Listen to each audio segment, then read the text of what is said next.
ولید اقبال صاحب، میں نے نذیر ناجی صاحب کے کچھ پرانے کلپ چلائے ہیں. آپ کو کیا لگ رہا ہے کہ پاکستان کی سیاست میں مفاہمت اگر کرنے کی کوشش کی جائے تو کامیاب ہو جائے گی؟ انہوں نے اشارہ کیا کہ کچھ قوتیں جو ہیں ان کے انٹرسٹ میں نہیں ہوتی مفاہمت. سیاسی قوتوں کی باہمی مفاہمت کچھ قوتوں کے انٹرسٹ میں نہیں ہوتی.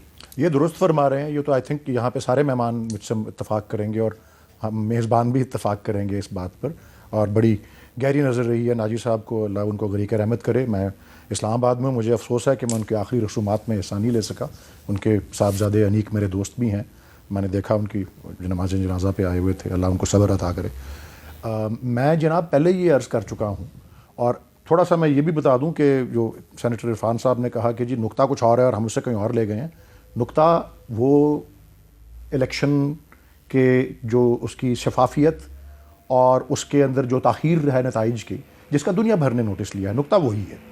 ہم نے یہ نہیں کہا بیرسٹر علی ظفر نے، سینیٹر صاحب نے، کہ خط لکھیں گے کہ مدد بند کر دو. ہم نے کہا خط لکھیں گے کہ اس کو مشروط کرو ایک آڈٹ سے، کیونکہ ہم خود احتسابی کے لیے تیار نہیں ہیں اور ہم دوسروں سے مجبوراً، افسوس ہے کہ یہ کرنا پڑ رہا ہے کہ دوسرے پھر جو ہیں کیونکہ وہ لیوریج رکھتے ہیں ان سے رجوع کیا جائے. کیونکہ یہ بائی دا وے 2-3 ممالک کہہ چکے ہیں، EU اور USA بھی خاص طور پہ، کہ جی پروب کریں اس کے اوپر. تو اور ہم کیا کہہ رہے ہیں؟ اور سینیٹر عرفان الحق صدیقی صاحب اپنے کالم میں برملا ذکر کرتے ہیں 2014 کے دھرنے کی. وہ دھرنا ایزیلی اوائڈ ہو سکتا تھا. ہم اس وقت 4 حلقوں کا مانگ رہے تھے آڈٹ. ابھی بھی میں گنوا سکتا ہوں. سعد رفیق صاحب نے جس کے اوپر ہرایا حامد خان صاحب کو، ایاز صادق صاحب نے جس پہ عمران خان صاحب کو ہرایا، پھر جہانگیر ترین صاحب کو جس پہ صدیق بلوچ نے ہرایا، اور چوتھی تھی خواجہ آصف نے جس پہ عثمان ڈار کو جو ہے وہ ہرایا. یہ اگر کر دیتے، دیکھ کے 4 دانے دیکھ لیتے، تو وہ دھرنا نہ ہوتا. ابھی بھی میری عرض یہی ہے، مفاہمت کا طریقہ نہیں، لیکن پھر سپریم کورٹ کا کمیشن بنا. جی بالکل بنا. اس کمیشن کے سامنے میں بھی پیش ہوا، جی میں نے بھی ثبوت پیش کیے، جی میں بھی وہاں لیکن تھا. ثابت کچھ بھی نہیں ہوا. ثابت دیکھیں، ایک بات کا ہونا اور ایک بات کا عدالت میں ثابت ہو جانا 2 مختلف چیزیں ہیں. اس میں شاید ہم سے بھی کوئی کوتاہی ہوئی ہو.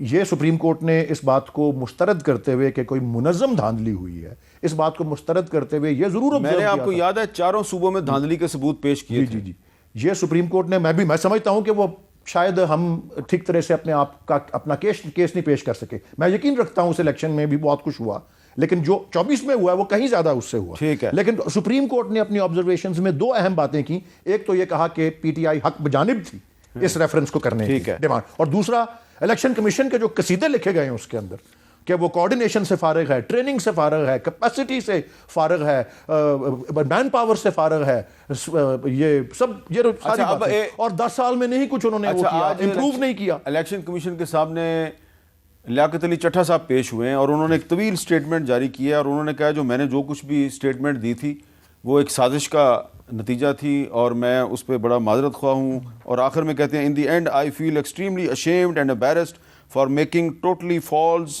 concocted anti-state and malicious statement in the press conference. اور آگے جا کے انہوں نے معافی مانگ لی ہے. تو آپ کو نہیں لگتا کہ یہ جو لیاقت علی چٹھا صاحب نے جو سٹیٹمنٹ دی ہے اس سے جو دھاندلی کا نیریٹو ہے بہت کمزور ہو جائے گا؟ میرے خیال میں بالکل کمزور نہیں ہوگا. آج 14واں دن ہے اور الیکشنز ایکٹ کا سیکشن 95 کہتا ہے نا ڈسپلے وہ اپلوڈ کریں فارم. وہ ڈیڈ لائن میٹ کر سکی ہے الیکشن کمیشن؟ کتنی ڈیڈ لائنیں الیکشن کمیشن نے مس کی ہیں؟ قانون کا انحراف، قانون کی خلاف ورزی، اور جس دیدہ دلیری سے کی ہے. میں نے تو کہا ہے نا کہ اب انٹرنیشنل کمیونٹی بھی آنکھیں نہیں بند کر رہی، یہاں تک یہ نوبت آ گئی ہے. تو یہ ایک اس بیان سے، یا پہلے ایک کانفرنس اور پھر دوسرا بیان. دیکھیں ریاست 2 قسم کی ہوتی ہیں. میں کسی ایک بڑے اچھے ریسرچ پیپر میں پڑھ رہا تھا حال ہی میں. ریاست یا ہوتی ہے پیرنٹل، یعنی کہ وہ پدرانہ قسم کی ایک رویہ رکھتی ہے شہریوں، ریاست ماں کے جیسے. ہاں جی پیرنٹل، ماں کے جیسی، یا دوسرا پریڈیٹری، شکاری جیسی. اور ہم نے تو پچھلے کچھ عرصے میں اپنی اور اپنی پارٹی کا جو ہے تجربہ بتا رہا ہوں، ہم نے تو ریاست کا وہ شکاری والا پریڈیٹری چہرہ دیکھا ہے. تو یہ این پریڈیٹری اس پروسیس کے اندر بجائے کہ اسٹیٹ فیسیلیٹیٹ کرے ٹروتھ تک پہنچنے میں، خود احتسابی کا عمل کوئی یہ تو اس کی آواز کو دبانے سے مترادف ہے. میں تو اس کو اس طرح ہی تصور کروں گا. بہرحال میر صاحب، میں پھر کنکلوڈ کرنا چاہتا ہوں کہ ریکنسیلیشن اس وقت بالکل پاسبل ہے، اور یہ ہے کہ اپ کمنگ گورنمنٹ خود انیشیٹو لے آڈٹ کا.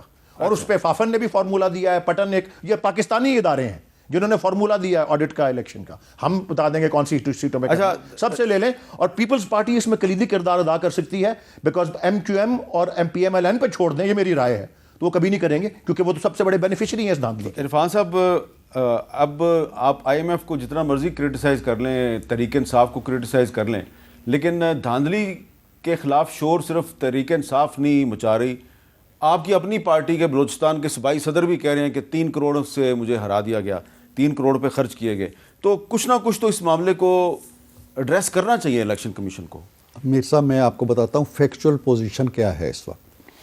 یعنی دھاندلی ہو گئی, مان لیا کہ دھاندلی ہوئی ہے اور بڑے وسیع پیمانے پہ ہوئی ہے, پورے پاکستان میں ہوئی ہے. میں نے کل سینٹ میں بھی کہا تھا کہ سوائے خیبر پختونخوا کے, جہاں امام احمد بن حنبل رحمۃ اللہ علیہ کے نئے الیکشن کرائے یا امام کعبہ نے کرائے, باقی ہر جگہ دھاندلی ہوئی. اب فیکٹس دیکھیے, 411 پٹیشنز گئی تھیں 2013 کے الیکشن میں, 411. پچھلے الیکشن میں یعنی 2018 کے الیکشن میں گئی ہیں 299 پٹیشنز کہ جی دھاندلی ہو گئی ہے. ابھی یہ جو میرے دوست کہہ رہے ہیں جی کہ وسیع پیمانے پہ دھاندلی اور ڈانڈے مل گئے, آئی ایم ایف سے کتنی پٹیشن کی ہے انہوں نے؟ Do you know? 87, صرف 87. اور انہوں نے صرف 22 حلقوں کو چیلنج کیا ہے, قومی اسمبلی کے صرف 22 حلقوں. تو پھر ان 22 سن لے میری گزارش. تو یہ 22 حلقوں کو میں سر وہ تو ہے نا, وہ تو کیس ہے نا, وہ تو کیس ہے. الیکشن کمیشن کے پاس وہ کیا کرتے. 22 میں سے بھی دیکھیں 10 حلقے ہیں خیبر پختونخوا کے نیشنل اسمبلی کے, ٹھیک ہے, 12 حلقے ہیں پورے پاکستان کے اندر جس کے بارے میں یہ الیکشن کمیشن کے پاس گئے ہیں جی یہاں دھاندلی ہوئی ہے. باہر کہتے ہیں جی کہ 80 سیٹیں ہماری لے لی ہیں. یار یا تو وہ آپ صحیح بات کریں یا باہر بیٹھ کے صحیح بات کریں. ان 12 میں سے 7 حلقے ہیں جو پنجاب سے تعلق رکھتے. آؤٹ آف 265 یا 66 elections they have challenged only 22 seats, اور وہ بھی 10 خیبر پختونخوا کی ہے.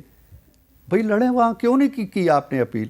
70% لیس ہو گئی ہیں پچھلے الیکشن کے نتیجے میں. اب آپ بظاہر یہ کہتے ہیں جی پورا ملک الیکشن میں دھاندلی میں چلا گیا, کبھی اتنی ہوئی نہیں ہے. 411 اپیلیں ہو گئی تھیں 2013 میں, 299 ہوئی ہیں پچھلے 2018 میں. اب 87 پہ کیوں آ گئے ہیں آپ؟ چیلنج کریں نا 80. کہاں ہیں 80؟ بتائیں کہ جی یہ 80 ہیں. وہاں جب جاتے ہیں تو کہتے ہیں جی نہیں پنجاب میں تو 7 ہیں صرف, اور سندھ میں صرف 3 سیٹوں پہ دھاندلی ہوئی ہے. کراچی میں کہتے ہیں جی کہ ہمارا سارا مینڈیٹ لوٹ. کراچی میں کتنی اپیلیں کی ہیں انہوں نے؟ I think only 2. تو یہ نہ کریں, ان کے پاس کچھ نہیں ہے سوائے اس کے کہ ایک سلوگن, نعرہ. انہوں نے ماشاءاللہ سیٹس لی ہیں, اچھی خاصی سیٹس لی ہیں. اپنا جیسے میرے بھائی تاج حیدر صاحب کہہ رہے ہیں ایک پازیٹیو کردار ادا کریں. ہمیں بھی بڑا دکھ ہوا تھا 2018 میں, ان کو بھی ہوا تھا, ہمارا مینڈیٹ لوٹا گیا. آر ٹی ایس کیا تھا, 4 دن نتائج آتے رہے ہیں, ہم نے پھر بھی برداشت کیا, اسمبلی میں بیٹھے, رول پلے کیا, قاعدے حزب اختلاف. لیکن آپ کے کالم میں پڑھتا ہوں تو اس میں یہ ایک شکوہ شکایت نظر آتا ہے کہ آر ٹی ایس جن لوگوں نے ڈاؤن کیا تھا ان کا کوئی احتساب نہیں ہوا. وہ اپنے گھروں میں بیٹھے ہوئے اور لطف لے رہے ہیں, تماش بینی کر رہے ہیں. ہونا چاہیے تھا بالکل. تو کہنے کا مطلب یہ ہے سر کہ دھاندلی کا ایک باہر انہوں نے پہاڑ ہمالیہ کھڑا کیا ہوا ہے. جب یہ پٹیشن لے کے گئے ہیں الیکشن کمیشن کے پاس تو 22 پٹیشن ہے ٹوٹل, لیکن اس تضاد کا جواب نہیں. اچھا تاج حیدر صاحب, کوئی راستہ ہے؟ میں تو شروع میں نے کیا تھا کہ جوڑنے والے کون ہوں گے, تو جوڑنے کے لیے انہوں نے جو ایک تجویز پیش کیا ٹروتھ اینڈ ریکنسیلیشن کمیشن کی, آپ کو لگتا ہے کہ نئی پارلیمنٹ کو اس پہ کچھ کرنا چاہیے؟ یہ ہماری 93 کے مینیفیسٹو میں خود شہید بی بی صاحبہ نے ٹروتھ اینڈ ریکنسیلیشن رکھا تھا. تو آپ سپورٹ کرتے ہیں پھر ان کے مطالبے کی؟ نہیں, یہ تو ہمارے اس میں تھا 93 کے, لیکن یہ کہ میثاق جمہوریت کا بھی حصہ تھا, میثاق جمہوریت کا بھی حصہ تھا. اور لیکن میں یہی کہتا تھا کہ Bibi reconciliation is okay but where is the truth. یہ چیز کے اس کے لیے ایک بہت اونچا مورل وہ چاہیے. ٹروتھ میں نے کہا بی بی ریکنسیلیشن, اچھا وہ ظاہر ہے آپ ان کے ساتھ بڑی ہماری ایک بہت ہی خیال کرتی تھیں, اور یہ تو کہی جا سکتی تھی بات. میں نے کہا بی بی صاحبہ reconciliation is welcome but where is the truth, اور if the truth is told then the whole truth should be told. ہاں, پورا سچ. یہ جو پورا سچ جو ہے یہ بہت ضروری ہے کہ اس میں ہم سارا الیکشن کمیشن کو کہہ رہے ہیں، لیکن اگر آپ ذرا غور سے آپ کے خیال میں پورا سچ پاکستان کو جوڑ سکتا ہے؟ نہیں، دیکھیے ہمیں دوسری سائڈ نہیں آ رہی.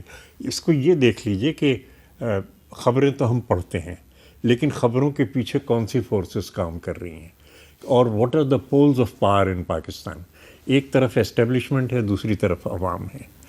تو ہمیں وہ حکمت عملی اپنے سیاسی اتحاد سے، جیسا کہ ہم نے چارٹر آف ڈیموکریسی کے اندر بھی لکھا کہ جی کوئی پارٹی ہم میں سے اسٹیبلشمنٹ کے پاس نہیں جائے گی، لیکن باری باری سارے گئے. تو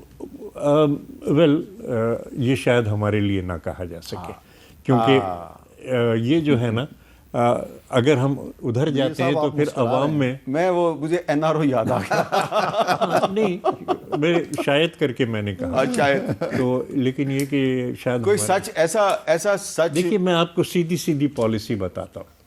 پالیسی یہ ہے کہ عوام کی سپورٹ لو اور اسٹیبلشمنٹ کو نیوٹرلائز کرو.